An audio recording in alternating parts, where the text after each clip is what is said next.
Hallo und herzlich willkommen, liebe Zuschauer, zu diesem Kochvideo. Hallo, สวัสดีค่ะ Wir schulden euch ja noch ein Kochvideo. Das Einkaufsvideo hatten wir euch ja schon mal gezeigt gehabt. Verlinken wir euch auch nachher im Video nochmal, dass ihr nochmal schauen könnt, wo wir die Sachen her haben. Und Maud wird euch heute zeigen, wie man hier ein thailändisches, leckeres Garnelen- und Hummergericht kocht, was man auch selber zu Hause zubereiten könnte.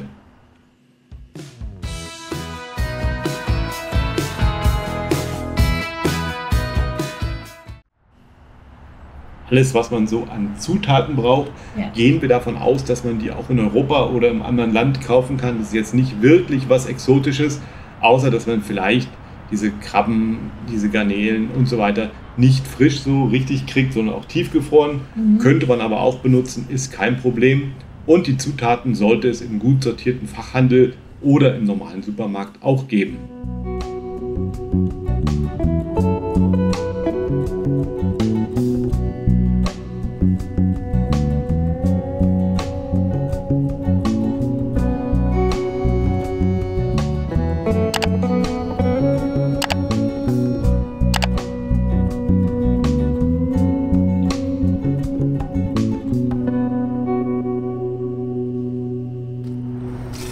So stelle ich mir natürlich unsere Zukunft vor, wie wir das hier später mal machen werden, wenn wir wieder in Rente sind.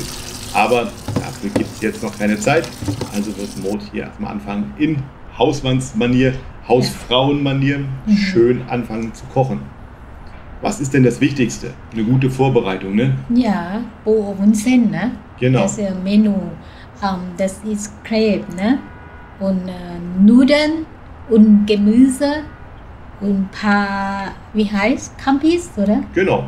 Also man kann das ja variieren, wenn man zum Beispiel nur Garnelen hat oder man hat nur Krabben zum Beispiel, kann man das alles ein bisschen variieren.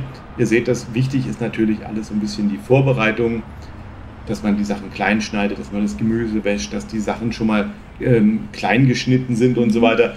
Dann hat man das alles relativ schnell fertig. Und in Thailand ist noch ganz wichtig, dass nebenher noch eine Kochsendung im Video nebenbei läuft, YouTube anschauen. Damit man sich dann noch mal ein paar Tipps holen kann, wie andere Leute dasselbe Rezept kochen. Weil das sind natürlich alles keine Geheimnisse. Das sind alles Dinge, die man variieren kann, die man auch dann entsprechend nach seinem Geschmack ein bisschen abändern kann. Ja. Und das ist ja auch das Wichtige, daran bleibt ja auch dann der Spaß erhalten, weil wenn man jetzt wirklich ganz, ganz strikt nur nach einem Kochbuch geht und vielleicht dann 3 Stunden durch die Stadt läuft, um ganz genau diese Sojasauce oder ganz genau dieses Gemüse zu finden, macht das ja auch keinen richtigen Spaß. Und natürlich sind ja die Geschmäcker auch immer sehr, sehr unterschiedlich. Der eine mag das dann so, der nächste sagt, meine Mutter hat das aber immer mit so und so gekocht. Das kann man alles variieren aus meiner Sicht, wie man das gerne hätte. Muss Gefühl, ne? Und was mögen oder was nicht mögen. Zum Beispiel, ich bin nicht Kampis, da kann man auch nur Crepe oder so. Genau, zum Beispiel. So wichtig ist halt, dass man einigermaßen gute Kochgelegenheit hat, dass man, sagen wir mal so, eine gute Pfanne hat, einen guten Wok hat. Es muss jetzt nicht so ein elektrisches Ding sein wie bei uns, sondern es könnte auch eine ganz normale Pfanne oder ein normaler Wok sein, die man auf normalen Kochplatten macht. Auch das ist alles möglich. Wie gesagt, es ist eigentlich nur ein Beispiel, wie wir das bei uns jetzt hier so machen. Wir sind nicht Profi, aber wir nur anschauen. Bei der Menge an Essen, die du verdrückst, solltest du ein Profi sein. Also come on, das solltest du hier nicht sagen. Die Zuschauer können sich gut vorstellen, dass du hier ständig am Herd stehst. Das ist weg. Ja, aber das ist mir lieber, dass du hier am Herd stehst und die Wohnung voll räucherst, als alle anderen Dinge zu tun. Ich muss ganz genau anschauen, an der YouTube machen, kochen. Ja, ist das jetzt die Vorlage, damit du siehst, wie das als Show-Effekt aussieht? Oder dass du das Rezept verstehst, ja? Wenn nicht lecker, dann pick mit dir. Du musst probieren, ja? Ich muss es probieren, aber ich muss es ja nicht essen. Für mich reicht ja schon, wenn die Umgebung einigermaßen schön ist, ich hier meine Videos machen kann, da bin ich schon sehr, sehr, sehr zufrieden. Das reicht mir schon. Ich bin netter zu dir, ich extra andere Menü für dich. Haben die Zuschauer wahrscheinlich schon mitgekriegt. Es gab nämlich noch einen kleinen Teller mit klein geschnittenem Huhn hier. Aber das werden wir heute nicht zeigen, das haben wir schon öfter mal gehabt. Pad Kra Pao Gai ist nicht so spektakulär, bringt auch nicht so gute Videos. Und das Essen für den Verlangen ist sowieso zweitrangig, kein Thema. Das müssen wir nicht zeigen, aber da ich mir auch aus diesen Hummergarnelenfüßen und was das hier alles ist, nicht besonders viel mache, Ja. Ist schön, wenn Moten immer noch was extra kocht, das ist gar nicht so schlecht.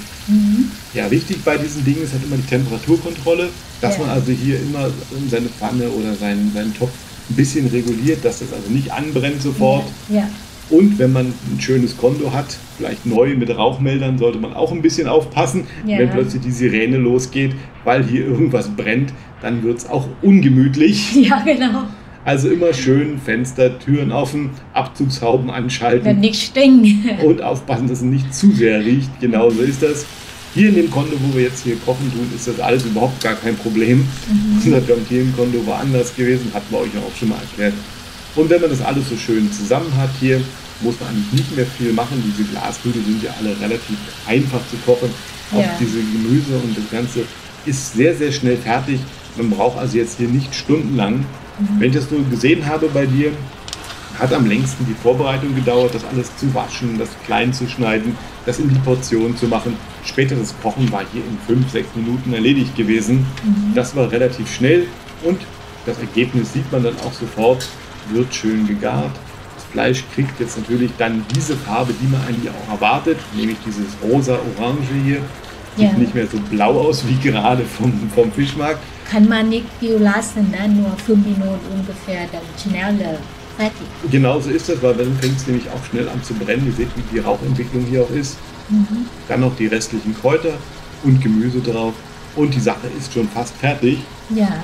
Man kann das mit den Glasnudeln machen, aber ich glaube, man könnte es auch mit Reis machen und mit einer anderen Soße. Und wie gesagt, da gibt es halt gar keine festen Regelungen. Der Spaß steht hier im Vordergrund und jede Familie oder jede Frau oder jeder Mann hat da auch seine speziellen Ideen, wie das schmecken muss, ganz genauso. So, wenn der eine sagt, Mensch, meine Frau kann mir da ruhig 10 Chili-Schoten noch mit reinhauen, ist das gut. Der nächste wird sagen, das ist überhaupt nicht meins. Ihr habt es ja mitbekommen, immer schon in den anderen Kochvideos, Mode kocht meistens für mich immer was extra. Aber das Extra ist auch nicht deutsches Essen, sondern wirklich thailändisches Essen. Nur ein bisschen Pet neu, damit man halt da nicht ganz so die großen Probleme reinläuft. Genau, aber ich glaube nicht wie bei YouTube anschauen, Menü. Das sieht gut genug aus und das soll auch das schon sein, was wir heute zeigen wollten. Wenn ihr noch ein bisschen dranbleiben wollt, wir haben euch hinten an das Video nochmal so ein bisschen Behind the Scenes und Outtakes mit reingeschnitten, damit ihr mal seht, wie so ein Video bei uns produziert wird. Vielen Dank, dass ihr dabei wart. Wenn es euch gefallen hat, gebt dem Video 2 Daumen nach oben, abonniert den Kanal und tschüss, bis morgen. Tschüss!